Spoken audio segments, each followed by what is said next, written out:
Assalamualaikum warahmatullahi wabarakatuh. Perkenalkan, nama saya Bagus Likurnianto. Saya dari Sekolah Kepenulisan Sastra Peradaban. Pada kesempatan kali ini, saya ingin sedikit berbagi tips menulis puisi. Bermula dari kata kita menjadi ada. Horatius mengemukakan istilah dulce et utile yang artinya sastra atau dalam hal ini puisi memiliki fungsi ganda, yakni menghibur sebagai keindahan dan memberikan manfaat bagi pembacanya.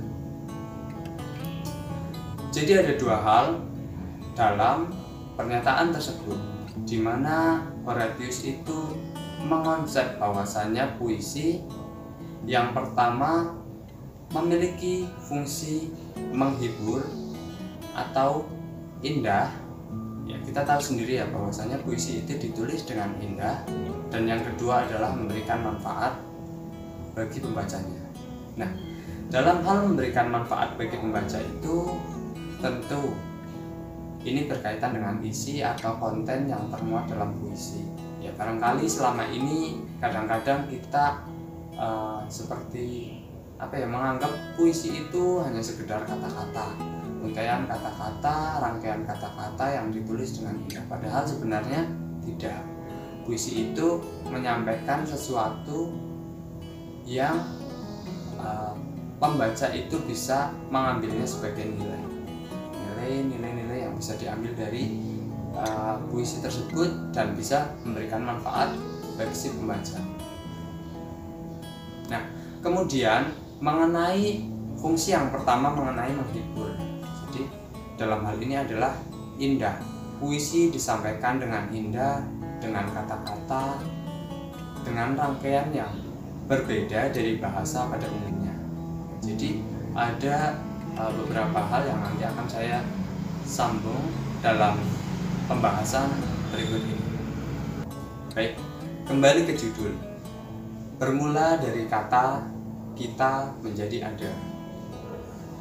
Jadi dalam hal ini kita akan sedikit membahas mengenai kata-kata, di mana kata-kata ini kita bisa manfaatkan menjadi sesuatu yang lebih menarik dari kata pada umumnya. Jadi untuk pembahasan kali ini kita fokuskan kepada satu hal, yang dimana satu hal ini saya menyebutnya frasa ajaib. Jadi frasa itu gabungan dua kata atau lebih.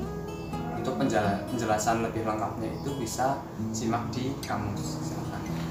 Jadi frasa ajaib ini adalah dimana kita menggabungkan kata menjadi kalimat, atau hanya masih dalam bentuk kata-kata tetapi kata yang sudah pada makna khusus atau makna yang katakanlah multi tafsir, tidak hanya satu hal yang bisa ditafsirkan saja. Misalnya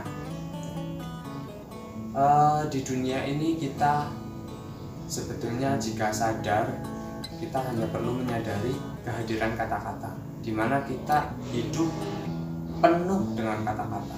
Misalnya di ruangan ada buku, ada kursi, ada meja. Kemudian dalam hal suasana ada pagi, siang, sore, malam, ada panas, dingin, dan lain sebagainya. Kemudian dalam yang lebih dekat dari kita, misalnya anggota tubuh, ada tangan, ada kaki, ada mata, hidung, telinga, kemudian ada jantung, usus, dan lain sebagainya.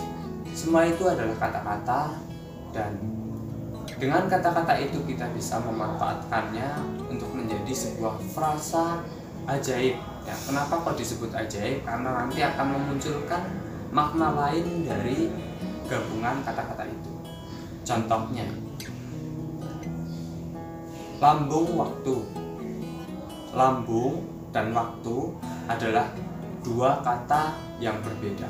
Tetapi jika mereka berdua menjadi frasa, atau sebutlah frasa ajaib, mereka kemudian membentuk makna lain yang tafsirnya itu tidak mudah kita maknai.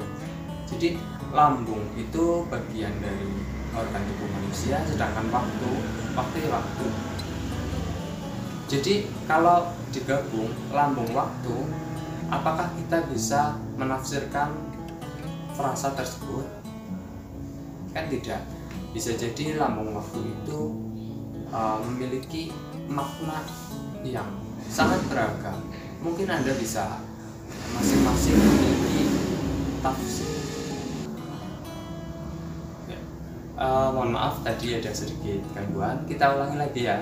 Jadi lambung waktu, dua kata yang jika digabung mereka memiliki makna yang Anda masing-masing yang menyimak materi ini mungkin bisa memaknainya dengan berbagai hal.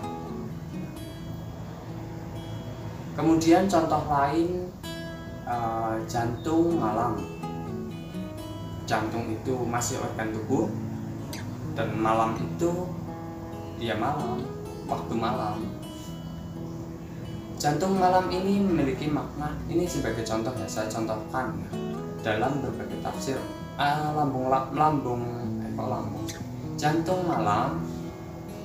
Jantung malam ini bisa kita maknai pusatnya malam atau sepertiga malam terakhir. Kan biasanya kalimat sepertiga malam terakhir itu kan sudah sangat umum ya, tapi kalau kita pakai kata jantung malam itu akan menjadi berbeda dari kalimat-kalimat umum yang sudah kita ketahui sebelumnya. Kemudian untuk contoh lain ada banyak sekali ya, menanam sujud, kaki hari, kemudian jendela pagi, huruf-huruf berlampu kerja, dan lain sebagainya. Jadi Anda bisa membuat rangkaian kata-kata ini menjadi frasa ajaib yang bisa dimanfaatkan untuk merangkai sebuah puisi. Nah, saya akan memberikan sedikit contoh ya, satu bait puisi. Puisi ini saya tulis sendiri, judulnya Belajar Memasak dengan Fariha. Ini saya tulis untuk salah satu mentor puisi saya, Farihatul Budiah. Jadi begini, mula-mula pikiran kita dibagi-bagi, katamu. Aku telah terlanjur menuang luka bagi dapur ibu. Pula arang sisa semalam pada tungkunya masih menyala-nyala, meski baru sempat kita tambahkan kayu yang dipungut dari tubuh kita masing-masing. Dari satu bait tersebut kita menemukan beberapa frasa ajaib, di mana frasa ini bukanlah kalimat yang maknanya menunjukkan makna sebenarnya. Artinya dia multitafsir. Contohnya di baris pertama ada mula-mula pikiran kita dibagi-bagi. Ini sebetulnya masih kalimat umum sih, tetapi makna pikiran dibagi-bagi, pikiran yang dibagi-bagi itu apakah pikiran itu dicincang karena dia kan konteksnya dalam puisi ini adalah persiapan untuk memasak. Ini kan jadi maknanya lain dari makna pada umumnya. Kemudian di baris kedua, aku telah terlanjur menuang luka bagi dapur ibu. Di sini ada kata menuang luka. Luka itu kan ya emang luka bisa dituang? Kan tidak. Ini menjadi sebuah hal yang melengkapi kalimat ini menjadi sedikit lebih puisi.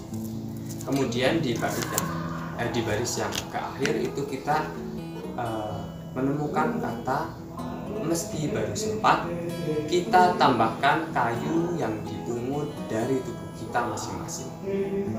Jadi pada umumnya kayu itu dipungut entah itu di hutan, entah itu di kebun, di bawah pohon ya, jatuhan pohon. Tetapi dalam hal ini, dalam frasa ajaib ini, kita memungut kayu dari tubuh kita. Kan maknanya berbeda. Apakah tubuh kita ini berisi kayu ataukah apa? Kenapa tubuh kita diambil dan ia disebut kayu? Jadi ada kayu. Apakah ada kayu dalam tubuh kita? Kan tidak. Jadi inilah contoh frasa-frasa ajaib yang sedikit dapat saya contohkan. Mungkin itu saja, demikian yang bisa saya sampaikan. Semoga bermanfaat. Terima kasih sudah menyimak video ini. Wassalamualaikum warahmatullahi wabarakatuh.